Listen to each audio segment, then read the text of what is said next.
once again.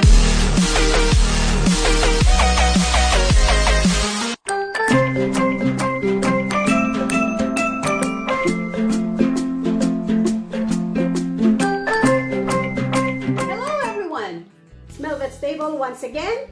Today, I will show you how to make a very hearty soup. This is what we call the cream of mushroom soup. I will show you how to make this homemade delicious soup. But before that, thank you all to my subscribers who continue to support Mhelbeth's table. And if you are new in my channel, please don't forget to click on the subscribe button and the notification bell so you will always be updated every time I'm gonna post a video in my channel. Okay guys, huwag na natin tong patagalin. Bibigay ko na sa inyo ang ating mga ingredients na gagamitin para dito sa napakasarap na cream of mushroom soup. Okay guys, we will use 4 cups of sliced fresh mushrooms.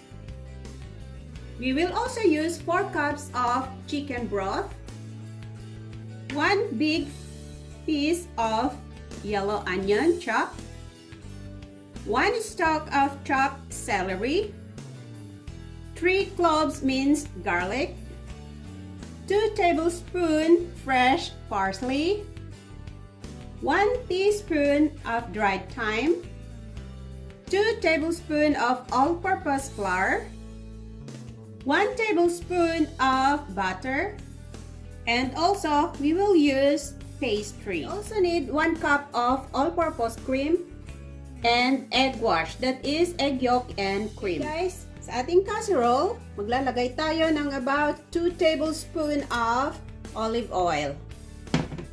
And we also need to put our butter.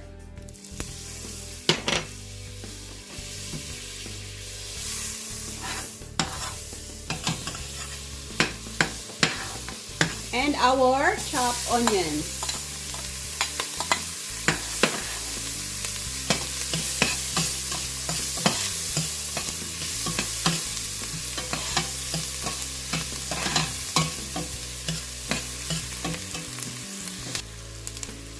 Okay, let's put the garlic.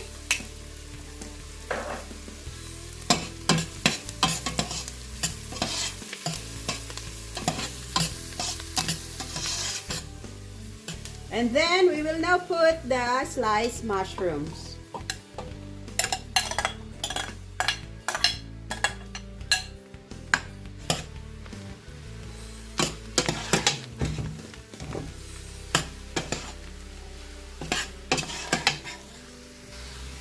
Guys, ang mushroom is a very healthy vegetables, especially if we are feeling sick. So this soup is really good for your health. And then we will now put the celery.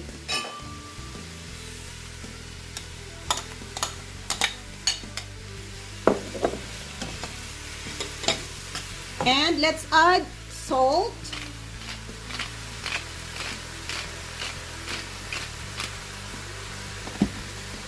And black pepper.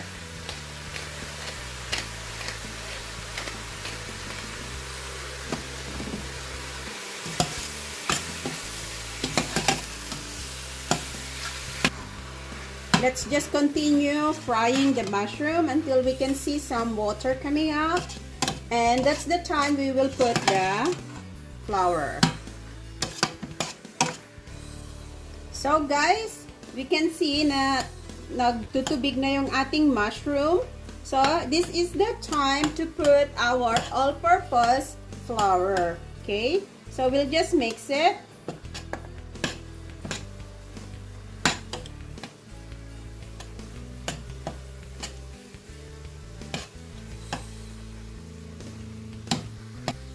So we'll just put slowly, not at the same time, para hindi magka-clumps yung magbuo-buo yung ating flour.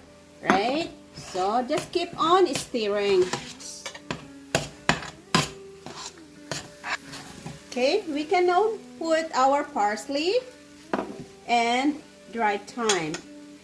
If you don't have time, guys, it's okay. You don't need to. And also, it's now time to pour on our chicken stock, which is, I boiled it chicken bones, and then onion, carrots, and celery. Yun ang aking chicken stock para masarap yung ating gagawing soup at homemade talaga siya. And is also healthy, made from scratch. Alright guys, so we'll just wait until this boils.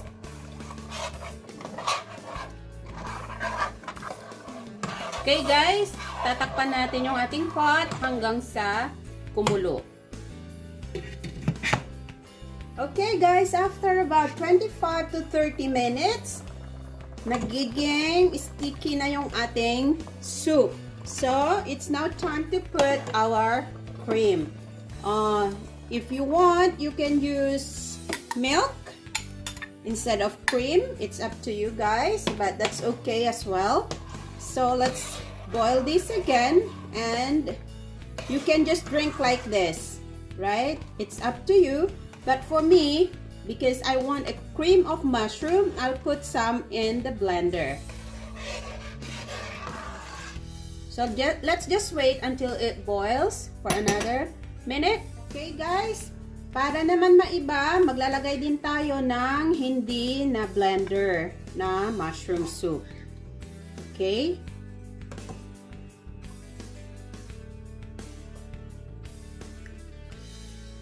Okay.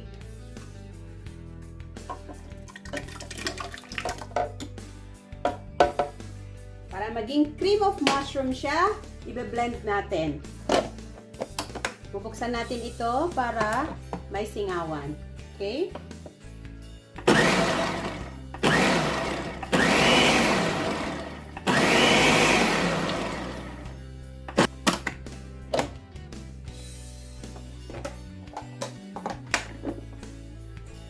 Okay guys, let's pour this on the pot. And we will bake it. Look at that. It's a cream of mushroom. Alright. Then now, we will make the pastry to cover and we will bake. Okay guys, so let's make our pastry.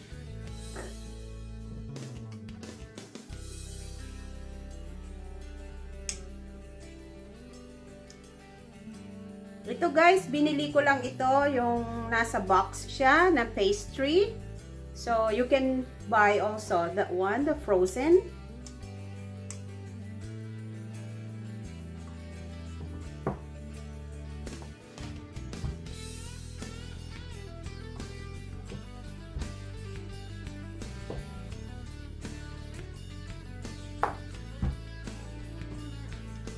Okay guys, so we will cut this into this size. Alright? Okay, so we'll cut this into 4.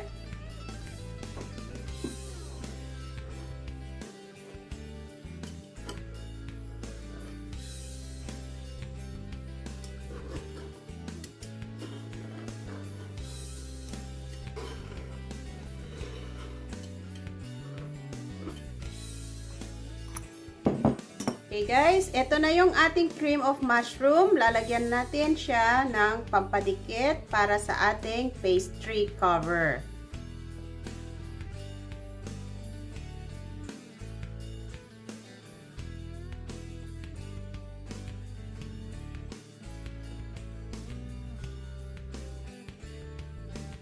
Then, we will cover it with our pastry.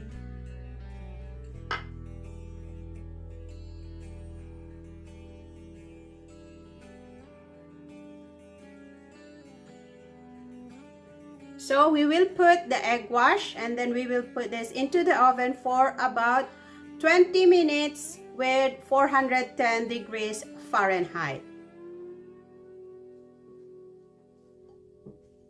So guys, after this one, we'll now put inside the oven.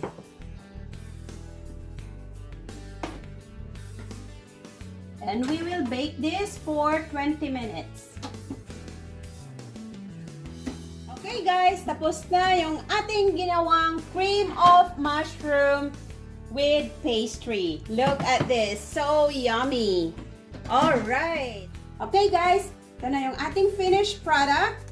Gumawa rin ako ng isa na walang pastry para makita nyo talaga yung original na cream of mushroom.